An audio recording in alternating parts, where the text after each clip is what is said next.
ফতুয়া লয়া খালি ফিরে, ফতুয়া বাঁচে টোকায়। হাফেজ রে তারাবির বিনিময় নেওয়া জায়েজ আছে? আরে তোরে বিনিময় হাফেজ চাইলো কবে? কবে চাইছে হাফেজ যে এত টাকা দিতে হবে? চাইছে আজ পর্যন্ত? তুই তো তোর হুকুম শিখোস নাই, আমরা তো আমাদের হুকুম শিখি নাই। আমাদের হুকুম ছিল যার পিছে কোরআন শুনছো তাকে হাত খুইলা দিতে থাকো, কোরআনের ইজ্জতে দাও, কোরআন দেখা দাও, কোরআন দেখা, ওরে দেখা দিও না, কোরআন দেখা দাও। হাফেজ যেন বাহির হয় সুদেশ। আপনাদেরকে কেমনে বুঝামো? দুইটা তো বেজে গেল। যেদিন মক্কায় তারাবি শেষ হয়, ইমামরা যখন বাহির হয় তো 15 থেকে 20টা মার্সিডিজ গাড়ির চাবি আসে, চাবি হাদিয়া, চাবি নিয়ে দাঁড়ায় থাকে, হযরত এই চাবি নেন। আরে এটা কি? মার্সিডিজ। এটা কি? এই ব্র্যান্ড। এটা কি? কি এটা? আপনার পিছে কোরআন শুনছি, হাদিয়া। রিয়ালের বান্ডেল তো বাদই দিলাম।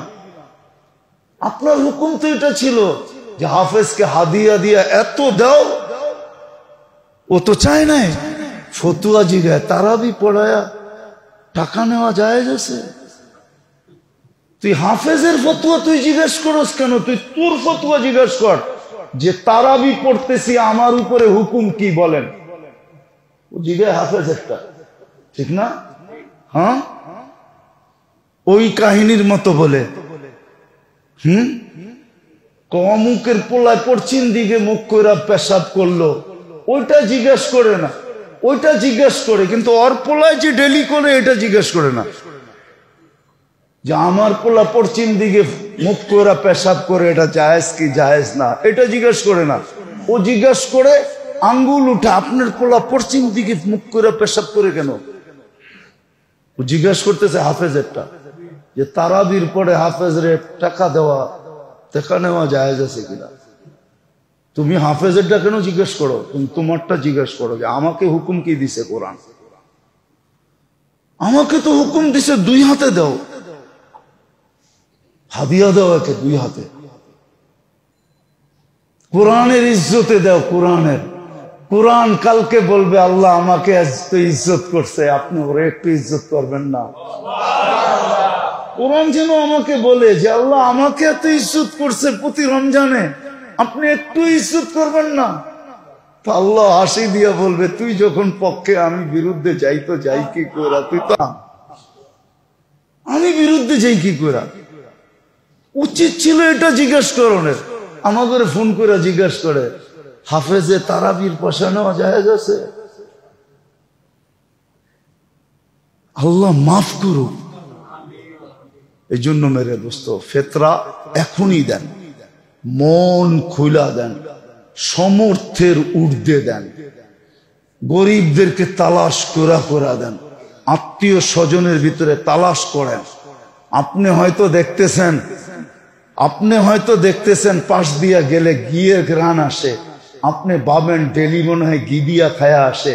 হইতে তো এটাও পারে যে খায় নাই, খাইছে ডাল দিয়া, কিন্তু সমাজে চলার লেগা বাইর হওয়ার আগে মুছে একটু ঘি লাগায়া বেরিয়েছে। এটাও তো হইতে পারে।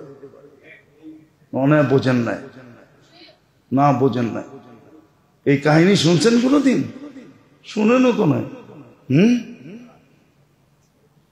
আত্মমর্যাদাশীল মানুষ ঘরে ক্ষুধার্ত চলতেছে, বাহিরে কেমনে বলে যে ঘরে ক্ষুধার্ত?